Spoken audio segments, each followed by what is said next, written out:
lovely to see you. It's lovely to see so many familiar faces. It's been a privilege to be asked here this afternoon about a community that I'm particularly passionate about. I've worked in dementia care for the last 18 years, and I also have a family lived experience of caring for my husband's grandmother, who lived with and died with dementia a few years ago. People often put me in the afternoon because they think I'll liven things up. But I just want to assure you that I'm not going to make you sing today, and actually no active music making is going to happen. Some people think that's wonderful, some people will be a bit sad about that. But we are definitely going to talk about music, and we're going to talk about our personalised music and the importance of music. But before I did that, I thought I'd just tell you a little bit about what's happening in my world at the moment, because things have changed quite a lot in the last 5 years if you've known me in my dementia care work before. So I'm the Director of Creative Therapies Tasmania, which is based in Devonport. It's on William Street behind the Lifeway Baptist Church. And we support about 60 families living with disability.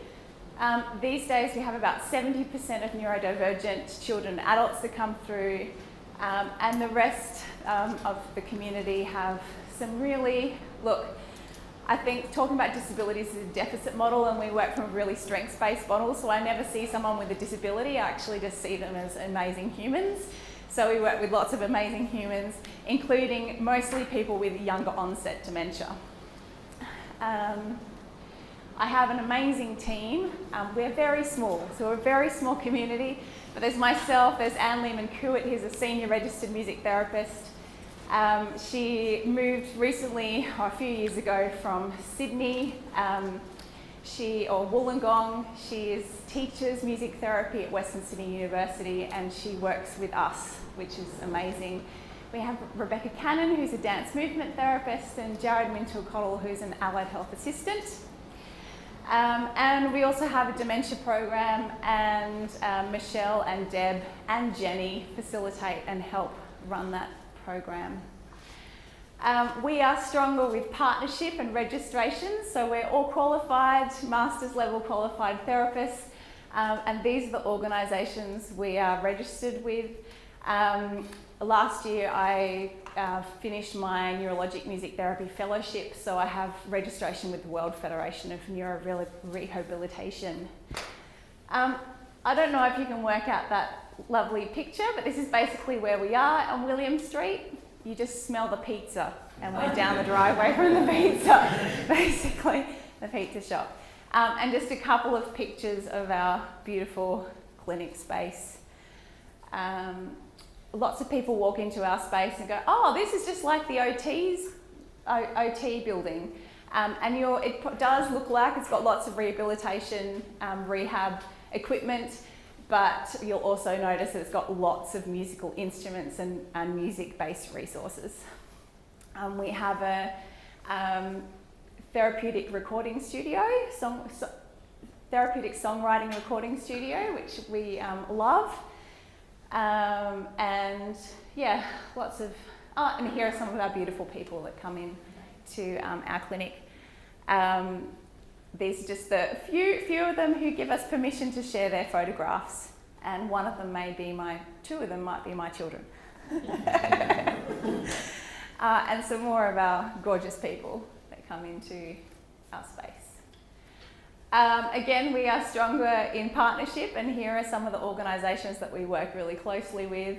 And you'll notice there is Dementia Australia. So our dementia program has been funded by Dementia Australia for the last 12 months.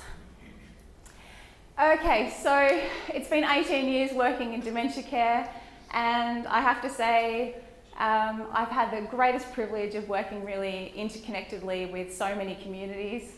And I really can't talk about all of it in just an hour because they've been incredibly amazing humans that I've had the privilege of working with, and fantastic programs that I'm really proud to showcase. Dr. Faisal said the most important thing in dementia journey is family, and I 1000% agree. We need to stay connected to our community and the people we love for as long as possible until, yes, it's so important. And something I was incredibly passionate about is intergenerational work before it was even a buzz thing. So this was a program we did, I think it was over 10 years ago now, intergenerational music play project. And because music is this amazing tool that children and adults connect with, so it just holds, it's the glue that holds us together. So I spent 15 years working at Money Day Centre, which we know is no longer, but it was, you know, this really amazing place for me to understand the nuances of dementia, and yeah, a great privilege. I can't believe I did this. This was such a long time ago because I was trolling through some photos and I thought, oh, I wonder what locally I can get up. This is a photograph that was taken, I don't know, at least 15 years ago, where we ended up getting 4 residential aged care facilities all together and bringing people together with dementia to sing at the Devonport of Stedford. It was such a highlight, and I still have children of these people come up to me and say, Alex, that was one of the most important things I ever did with my mum. You know, they stopped me in the street. And then one day in Christmas time, we decided to go busking. That was fabulous. So great. More intergenerational play and music making and art making with cars and paint. Amazing. I ran a program called The Residents for 10 years. It was named by this group of men, and every week we would get together around a microphone and record stories and history around the local community. It was before podcasting was a thing. In fact, in the last year, I was like, there's a thing called podcasting. We should start a podcast. And we were just a little bit too ahead of our time, I think. But it started because the Deloraine community had a local community radio station, and they said, oh, would any of your residents be interested in being part of that? So we started recording for the radio station. And now we have about 100 hours of files of beautiful stories captured, which was a wonderful. I had 2 years of being able to direct a creative ageing festival in Deloraine. In the second year, we ended up having 17 events over 5 days, connected with every single part of the community. And we had the privilege of bringing in an orchestra right into a residential aged care facility and sitting residents right in the middle of it and saying, here we're going to experience the amazing sensory experience of being in live music. That was amazing. So I hope this shows you about how passionate I am about creative ageing, the connection to arts, creative arts, dance movement, art, drama, and music for living our best lives with dementia. Here's some other photos. Okay, so music. What do you feel about music? What does music mean to you? Uplifting? Memories. Memories. Connection. Connection. Calm. Calm. Emotions. Emotions. Community. Community. Great, I don't think you can get that from any drug. That's amazing. Awesome. I'm going to share with you some of the mechanisms behind music. First of all, music has a connection with neurobiological stimulation. Music or auditory processing, listening to music, remains relatively impactful for people with dementia, even through a dementia journey. Music activates widespread brain areas, including auditory cortex, limbic system, and the motor regions. I've worked with people with severe, complex dementia who are not orientated to time, place, haven't spoken for years, who can connect, sing back, tap to rhythms, and connect to themselves using music. Rhythmic and melodic elements of music stimulate dopamine release, and we spoke about dopamine. It's one of the best dopamine lifters, and it's free. It's amazing, which enhances mood and attention. Who actively uses music to increase their mood? Has anyone not thought about it? Okay. I encourage you after today to actively think about how you can use music to increase your mood. Music engages the procedural memory, the memory and how we do things, often preserved longer than declarative memory, allowing individuals to sing or play instruments even when others fade. I remember many years ago I was working in an aged care facility and I was given a button accordion. Any button accordion players here? Yeah, I'm not a button accordion player, but I wasn't going to say no to this instrument. So I just brought it into an aged care facility and I was like, oh, I wonder what's going to happen with this. And one of the residents said, oh no, Edna can play button accordion. Now Edna hadn't spoken for years. She required support for every part of her care. She was in a cloud bed princess chair. She required full support for everything. And I popped the button accordion in her lap, thinking that she might want to just hold it and look at it. She picked it up and she started playing it. Like, note for note, like she'd never stopped. Now, you know when things are amazing when all the residents drop their mouths open and start crying, as I did. And the staff in the facility thought it was me playing the button accordion, and they thought, oh, Alex doesn't normally play the button accordion, let's go in and have a look at Alex playing the button. Oh, it's Edna. And before I knew it, every single person in the facility was in the lounge room watching Edna play the button accordion. It was phenomenal. So yes, music has the ability to preserve declarative memory, allowing individuals to play instruments when other skills fade. Emotional. Music has an amazing ability to connect with the emotional part of our brains.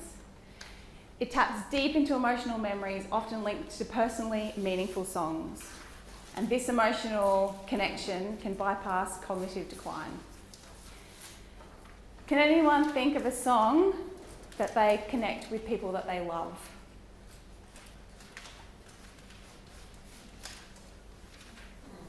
Yes? Mine was Springtime in the Rockies. Mm-hmm. It was my father used to listen to it all the time. Ah, beautiful. And when you think of Springtime in the Rockies, what kind of emotional memory do you have attached to that?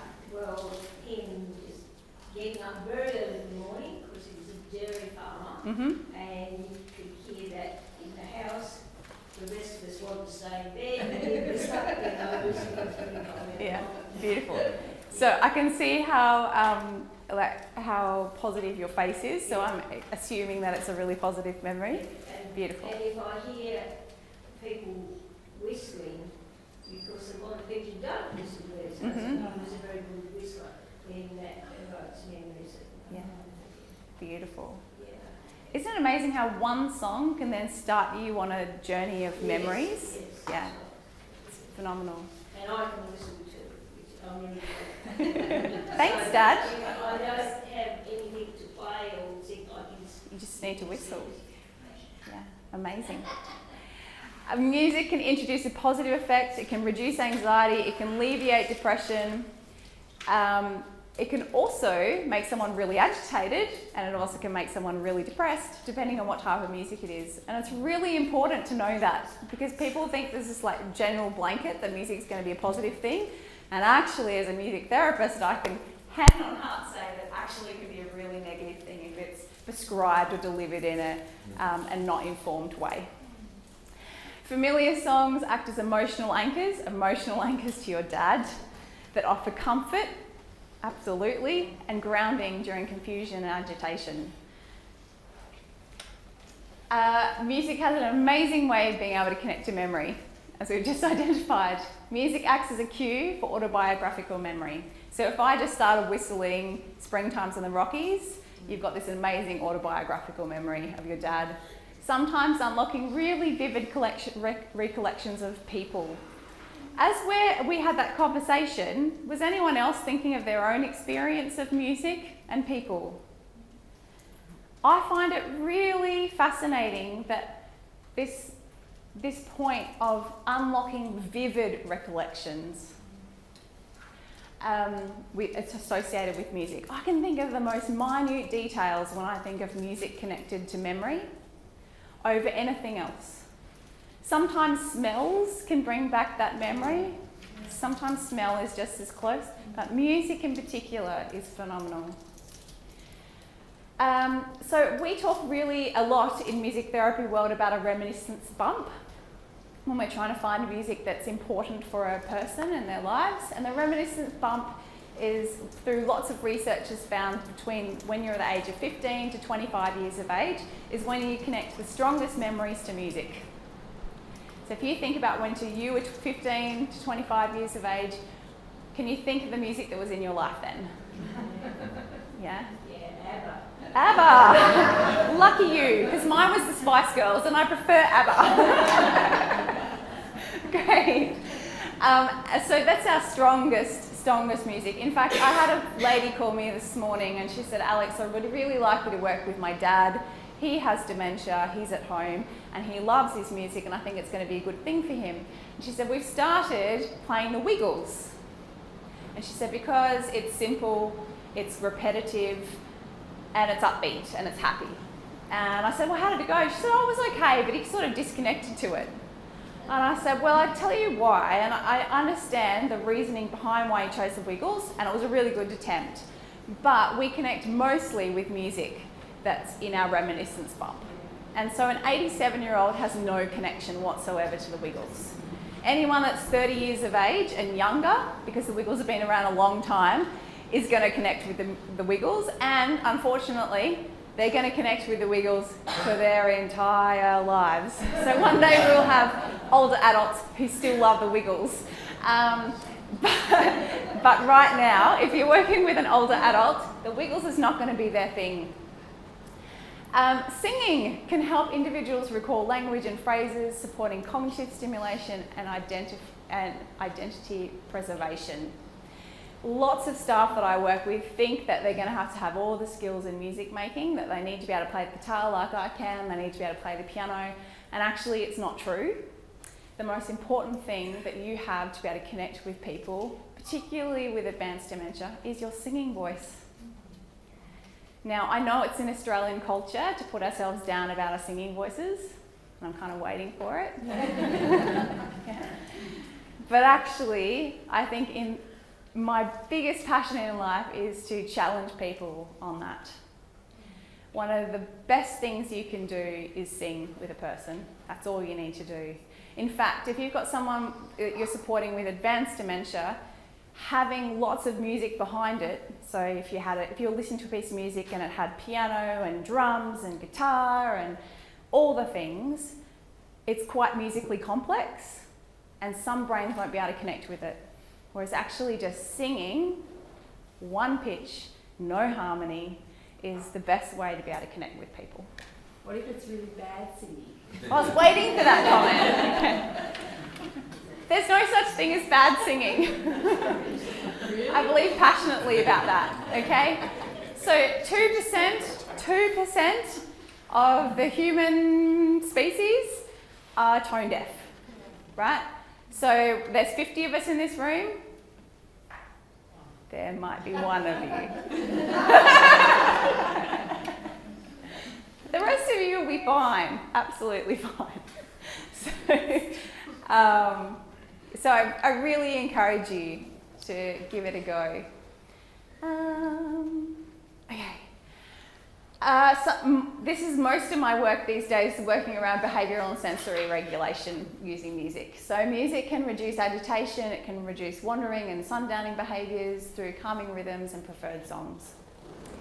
It doesn't always work, but it often works. We use rhythmic entrainment to help regulate motor activity and coordination. So for example, I was working with a team recently. He said, I cannot get Mrs. Smith to the bathroom. I've tried everything. She puts her foot down, she will not go to the bathroom. And I was like, have you sung? No, why would I sing? Because if we sing, we connect, and when we connect, we can then connect with beat, and when we connect with beat, that's going to help us actually move. So, and if we're going to sing and connect and work with a beat, and we move with a beat, we're actually going to get to the shower, and that's going to be a much more positive experience than saying, Mrs. Smith, can we stand up? Let's stand up, Mrs. Smith. I'd really like us to go to the shower.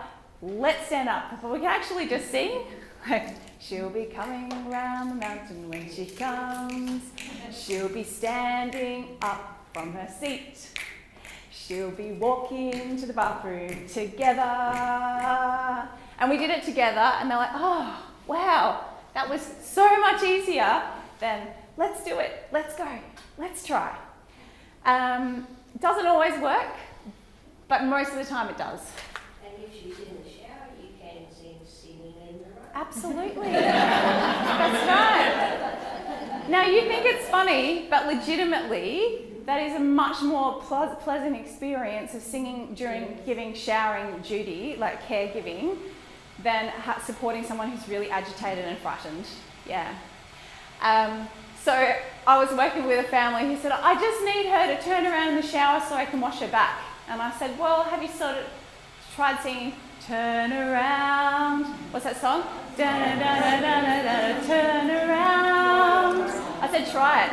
And the daughter rang me back and she was like, it worked! It worked! I'm like, great! Excellent! Fabulous! Music is the most amazing social connector. Group singing allows us to connect with others. I'm so passionate about ending loneliness and doing this through choirs. You think, oh, that's ridiculous, but I work with a lot of lonely older people, and most weeks I have someone come into my choir that I facilitate, and they say, I don't know whether I should sing or not, but I think I should be here. In fact, I had one lady recently, and she said to me, I don't know anybody. I've moved to Tasmania to be with my family, and I don't know a single person. She said, oh, I'm so lonely. And I said, well, come and sing in the choir. And she bravely came in and sat in the middle of the choir, and she said, I'm so glad I did that. And I was like, great. And she hasn't missed a week since, right? So it's actually not about singing in a choir. It's not actually about making music. For her, it's about being connected with other people. Music strengthens relationships between people with dementia and their carers or their families. Dementia is a hard, awful disease, and it's emotionally challenging for everybody. And if you can connect together using music, it's going to make the journey much brighter. And it's my greatest privilege of being able to connect families and keep them connected for as long as possible. And you just think, oh, it's music, but actually it is one of the things that we have in keeping families together. Participating in music helps maintain a sense of identity, agency and dignity. And when people come to music therapy, they're not the person with dementia, they are a person who makes music and sings and plays instruments and shares life through music with the people that they love. And we sort of forget that people have dementia, really. It's not part of it. So it's simple. Keep listening to the music that you've loved all your life, all-time favourite songs, those pieces that are especially meaningful to you, and make that be your brain gym. So in front of you, I've got a little sheet, and the sheet is just some trigger questions around music listening and the music that's important to you. Everyone's sheet, once they complete it, is going to be different. There's not going to be a single question on there that's single person that's going to feel like the same. Okay, so I would like now to spend a little bit of time building a personalised playlist. Does everyone know what a playlist is? So did anyone grow up in the days where they had tape players and you listened to the radio and you were like, oh, it's about to start, record, and then stop? Right? It's a playlist is a bit like that, but we put it online these days. So I'd like you to think about music that might be in your memory bump, and I mentioned the memory bump. And if you think of a song, can you write that down, your memory bump? We attach music to our special moments and milestones. Who knows of their wedding song? Yeah, can you write that down? Who can think of a song that they attach to a child's birth? Can you think of a song that you might have played at a loved one's funeral? A song from your childhood. Are there any nursery rhymes or songs from a children's TV show that you loved? Or hated. Equally as important. Absolutely important. So my dear grandmother has just gone into residential aged care, and we were all in her room last night having a big party. When I say we, I say my aunties and my mother and my daughter, and we're all just talking about music. Now, I didn't instigate this conversation. My auntie instigated the conversation, but I do live in a very musical family, so it's not unusual to have this kind of conversation in my family. And they're literally just moving all of the things out of her house. So it's a really hard time for our family, and everyone's sort of grieving that loss. And they found a record about Tubby the Tuba. Did anyone? It was from 1957. No? Tubby the Tuba. Anyway, they started playing. We found it on YouTube, and it was hilarious. So songs from your childhood. They're not going to be from, I'm just looking around the room, they're not going to be from the Wiggles. Okay. Songs that you attach to important places. So last week I was in Stirling and I listened to a lot of Scottish music. Being part Scottish, I adore Scottish music, and I was listening to Spell Songs, a group that I adore. That is definitely going to be part of my playlist from this point forward. Party tunes. ABBA? Anyone else got some party tunes? Yeah. The Nutbush. That's a great one. Excellent. When you say the Nutbush, can you think of a party that you went to that was important? All of them? Yeah, and it gets everyone off the floor, doesn't it? Great. You want to get Mrs. Smith having a shower? Play the Nutbush. Like, what a beautiful way to have a shower. You know, like, legitimately, it's a wonderful way. Any other party tunes?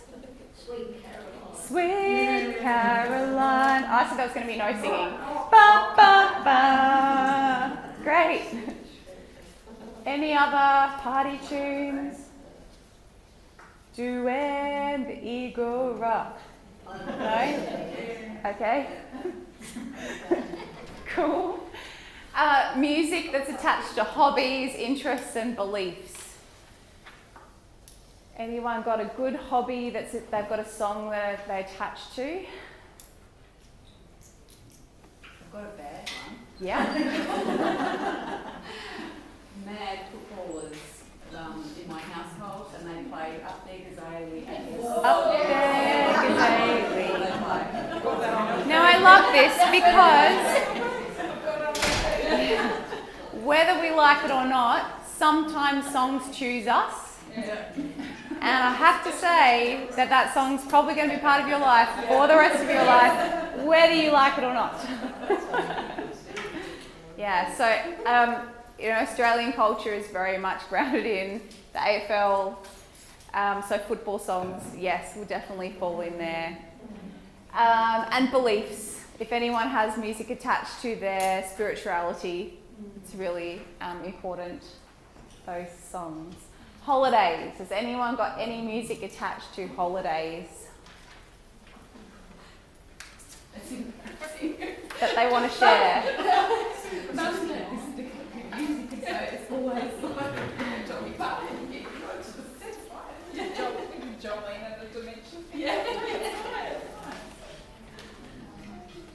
So I can remember a song back when I was 13 years old of my term 3 holiday in Noosa. And every time I hear that song, my brain goes straight back to that place. And my best friend, what we were doing when we were listening to it, the smell of the building, and just it puts me back straight back to my 13-year-old self. I didn't choose that memory or that song, but for me it's just part of my musical identity. All right, TV themes. This is a big one.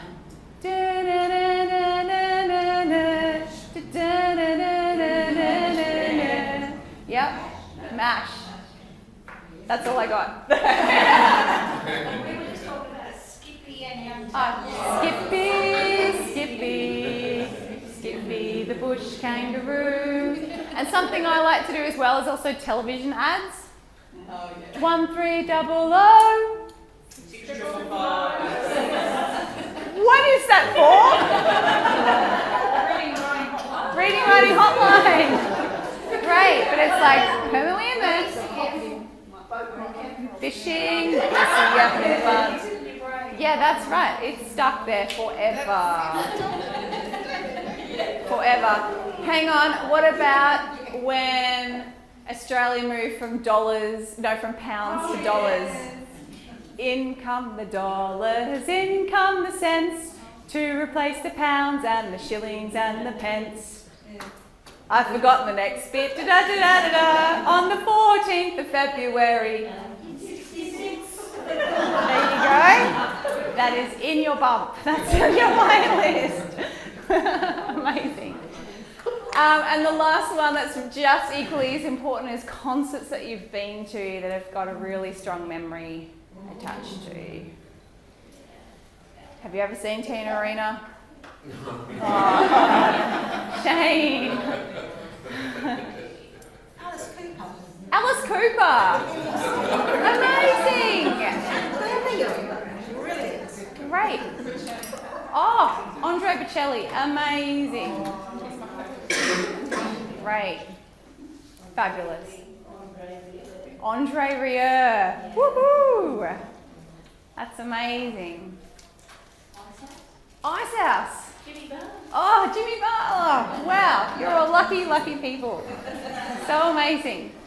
Okay, I'm going to give you not very long, just a few minutes I really want you to a few minutes to spend some time really thinking about it and writing a few things down. Why is this important? Because whether you like it or not, this music is going to stay with you for the rest of your life. And it's one of the most amazing tools for your family and your loved ones to connect and celebrate you. And it is the best thing to do now rather than later. So if you can give that as a gift to your children and to your partner and your loved ones and say, this is music that is all about me, it is really important. It's a really fabulous tool. Music's important to everybody here, right? There's not a single person here that doesn't connect with music. That's amazing. The other thing that I just love about music, especially today, is it is fully accessible.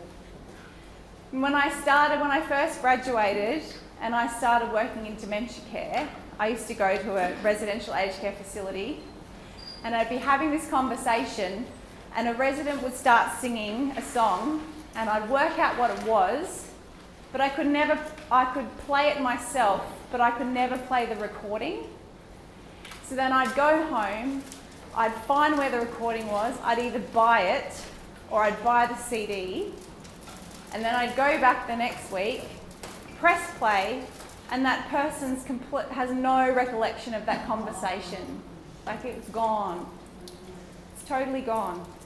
But now, thanks to technology, computers, phones, etc., we can instantly connect with a person. Again, the most important thing we have is our voices over pre-recorded music. But it's this amazing tool just for connection and conversation. You can have a lot to say with a person who doesn't speak, just talking about music. It's a wonderful, wonderful thing. Okay, let's share what you have. It's Better When We're Together by Jack Johnson. Oh, that's on my bump. It's great. Cat Stevens, Ruby My Love. Take Me Home Country Road, that's on it. That's probably on the top 10 playlists of all time. My Best Friend. Is that You're My Best Friend? Yeah. Oh, we used to do that a lot at Rubicon. They used to love My Best Friend. Wooden Heart, your wedding song. Oh my goodness. Sweet Caroline. Sound of Silence, The Flower Duet. Great. I've had the time of my life. Such beautiful music. There's one song in here that's just reminded me of a memory that I have of supporting a person. So I used to run big music therapy circles in aged care and working with someone who had incredibly advanced dementia. And for some reason we started singing the song, Someday when I'm awfully low, when the world is cold, do you know that one? I will feel a glow. And as I started singing it, this beautiful woman, she was lying in a cloud chair and she started, I can't even do it, but she started raising her legs up to the ceiling, like lying back, and her arms just like beautiful. So beautiful. And she was singing every single word, every word. It was the most beautiful thing to see. And I found her husband and I said, tell me, like, what is this song? And he said, oh, it was our wedding song. And do you know what? Every single one of her family had stopped visiting except for her husband, because it's hard. It is so hard. But from that day, all her grandchildren and her children would come in and they'd share that song with her. It was only for 5 minutes. They'd share that song, they'd see that she was still her. They were connected and together. And it was just such an important part of the end of her life. So that's why these playlists are so important. Because there might not be a music therapist in their life to be able to discover those songs. So if you do it, then hopefully there'll be no need for me. Okay, so lots of people will say, right, well this is wonderful, but how do we access you or music therapy? 2 ways, there's only 2, I'm sorry. First one is that everyone with younger onset dementia that comes to Creative Therapies comes through on the NDIS plans. Music therapy is funded through capacity building, and they come in through their own individualised plan. If you have no idea what I'm talking about, but you're part of the NDIS, I'm really happy to help you navigate that. I'm really happy to talk to coordinators of support around getting people access.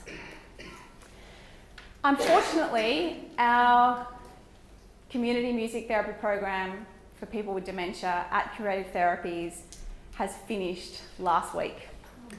That's because we received a Dementia Australia grant. It had a final lifetime of it, and that was the end. It was only funded for 18 months. We were unsuccessful in applying for other grants. Dementia Australia hasn't had that grant out again. So I can't encourage you to come to our dementia program. However, the 1st of July, there's a new community aged care package, I'm sure some of you know about it, called Support at Home. Anyone know about Support at Home? No, okay. It's being rolled out on the 1st of July, but I have to say providers know very little about it. The good news about it is that if you are a recipient of Support at Home funding, you will be able to, for the first time ever, access music therapy, which is great. So if you would like any more information about that, I'm really happy to have conversations and support you in access. This is the best way to contact me if you'd like to. You're very welcome to write my email down, send me a message, give me a phone call. If I don't get back to you straight away, I will soon. yeah, I'm happy if you want to take a photograph of it. Can I finish with questions? Any questions? No questions. Great. That means I've delivered Music 101 dementia care. Excellent.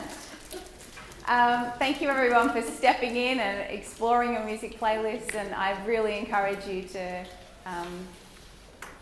to make music a priority in your life. Pleasure.